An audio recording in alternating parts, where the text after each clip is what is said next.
Hello guys.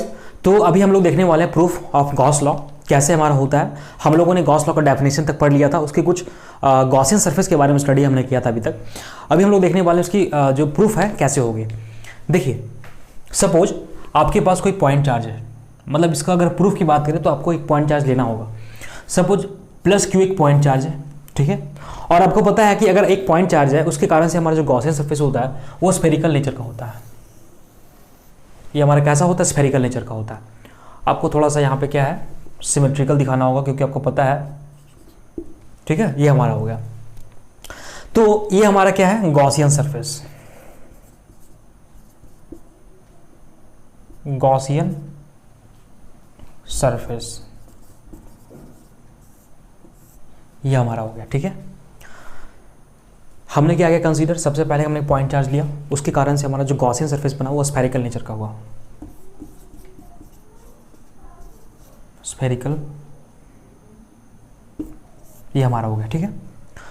अब देखिए, आपको पता है कि जो इलेक्ट्रिक फील्ड हमारा जो होगा, जो इलेक्ट्रिक फील्ड की डायरेक्शन हमारी हो गई वो किधर हो गई?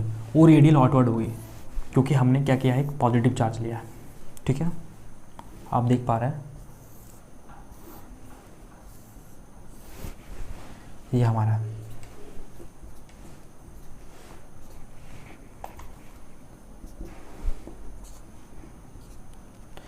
ये हमारे इलेक्ट्रिक फील्ड का डायरेक्शन है।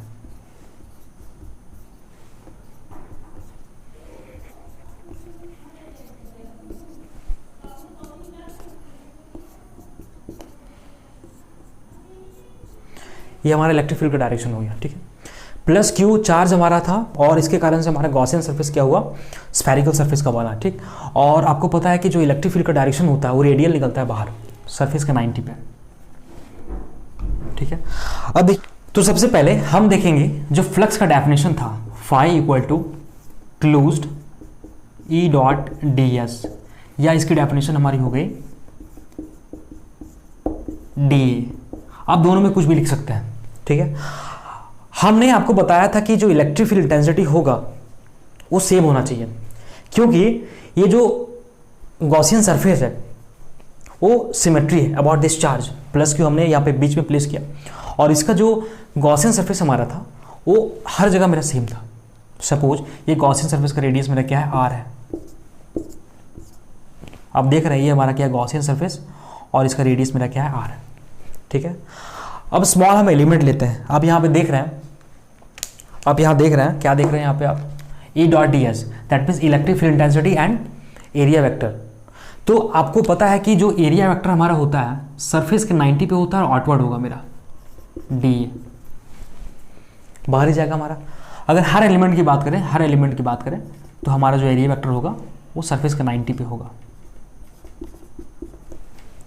मतलब ऐसे ऐसे हमने हर एलिमेंट को ऐड कर दिया। यहाँ भी हमारा डी होगा, यहाँ डी होगा, D A D A D A D A, हर जगह डी ए को अगर ऐड कर लें हम तो टोटल हमारा क्या होगा? इस स्फेरिकल का सरफेस एरिया निकल जाएगा हमारा, जिसका होता है 4 पाई आर स्क्वायर। अगर रेडियस हमारा आर है तो इसका जो स्फेरिकल, इसका जो सरफेस एरिया हमारा होगा वो होगा 4 पाई आर स्क्वायर। इसका मतलब क्या हुआ कि हर जगह जो हमारी वैल्यू है इलेक्ट्रिक फील्ड की वो कांस्टेंट है। आपको पता है कि इलेक्ट्रिक फील्ड हमारा जो होता है के क्यू बाई आर स्क्वायर। के हमारा क्या कांस्टेंट है, क्यू हमारा क्या चार्ज हमारा कांस्टेंट है, आर हमारा क्या हर जगह डिस्टेंस हमारा क्या कांस्टेंट है। दैट मीन्स इलेक्ट्रिक फील्ड हमारा जो होगा वो हर जगह यहाँ पे क्या है? कांस्टेंट है। तो आप देख रहे हैं कि एरिया वेक्टर और इलेक्ट्रिक फील्ड का डायरेक्शन हमारा सेम है। दैट मीन्स दोनों के बीच का एंगल हमारा क्या है? Theta equal to 0 degree. ये हमारा हो गया। ये इंपॉर्टेंट है समझना। दैट मीन्स हर जगह हमारा जो डी एलिमेंट को ऐड कर देंगे तो टोटल हमारा जो होगा एरिया निकल जाएगा इसका। अब देखिए, अगर इसको हम तोड़ेंगे तो E D S cos theta, और आपको थीटा का वैल्यू पता है 0 होता है मेरा, 0 डिग्री, ठीक है। ये हमारा हो गया। तो closed E D S cos 0 का वैल्यू कितना होता है? 1 होता है। कॉस थीटा 0 1 होता है हमारा, ठीक है। अब देखिए, इलेक्ट्रिक फील्ड का जो वैल्यू है हर जगह मेरा सेम है, क्योंकि के का वैल्यू मेरा कांस्टेंट है। के हमारा कितना है? 1/4 पाई एप्सिलॉन नॉट। ये वैक्यूम की बात कर रहे हैं, ठीक है। अगर मीडियम हो जाएगा तो हम लोग मल्टीप्लाई कर देंगे एप्सिलॉन आर से, ठीक। और क्यू हमारा क्या कांस्टेंट है, ठीक है। आर हमारा क्या कांस्टेंट है। दैट मीन्स इलेक्ट्रिक फील्ड हमारा कांस्टेंट है। जो कांस्टेंट है हमारा उसको बाहर कर देंगे हम लोग, ई को बाहर हम लोग कर देंगे इंटीग्रेशन ds। और देखिए क्या बोला है कि इंटीग्रेशन डीएस, इसका मतलब क्या हुआ कि हर एलिमेंट को ऐड कर रहे हैं, दैट मीन्स जितना भी स्मॉल स्मॉल एलिमेंट है, डीएस का मतलब हुआ इनफाइनाइटली स्मॉल। अगर जो भी एलिमेंट है, सपोज हमने इस एलिमेंट, अगर हम डी ले रहे हैं ना, तो यहां पे आप डी ले लीजिए, क्योंकि हम हर जगह यहाँ पे डी लिया, ठीक है, डीएस भी लिख सकते हैं, कोई दिक्कत नहीं, ठीक है। तो हर जगह मेरा क्या है, D element D element D element, तो अगर टोटल एलिमेंट को ऐड कर दे तो हमारा क्या आ जाएगा, सरफेस एरिया आ जाएगा। तो ई हमारा कितना आता है, ई हमारा जो होता है वैल्यू वो के क्यू बाई आर स्क्वायर, ये हमारा हो गया। और आपको पता है के का वैल्यू कितना होता है, 1/4 pi epsilon naught q by r square, ये वैल्यू ई का होता है। यहाँ पुट कर दीजिए q by 4 pi epsilon naught r square और इंटीग्रेशन डी। ये तो हमारा हो गया स्मॉल एलिमेंट का इंटीग्रेशन। अगर इसी तरह हम हर एलिमेंट को ऐड कर दें तो टोटल हमारा स्फेरिकल का हमारा सरफेस एरिया आ जाएगा, जिसका अगर टोटल एरिया बोले हम तो कितना आ जाएगा मेरा, 4 पाई आर स्क्वायर, इसको हम लोग एरिया बोलेंगे, टोटल एरिया ऐसे लिख सकते हैं हम लोग।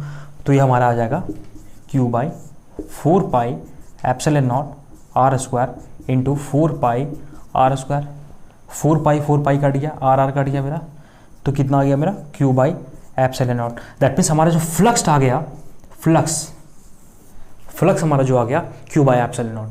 अब देखिए क्यू हमारा क्या है, क्यू हमारा क्या है, ये सरफेस के इनसाइड में था, दैट मीन्स क्यू हम क्या लिख सकते हैं, इनसाइड, ये हमारा हो गया। तो ये हमारा क्या हो गया, गॉस लॉ का प्रूफ हो गया। अब इसका जब एग्जाम में आप लिखेंगे तो आप करेंगे कि consider a point charge whose Gaussian surface is spherical in nature, ठीक है। अब इस तरह से डेफिनेशन को लिख सकते हैं, इस तरह से आप प्रूफ कर सकते हैं। तो चलिए ये हमारा हो गया प्रूफ, और हम लोग नेक्स्ट लेक्चर में मिलते हैं।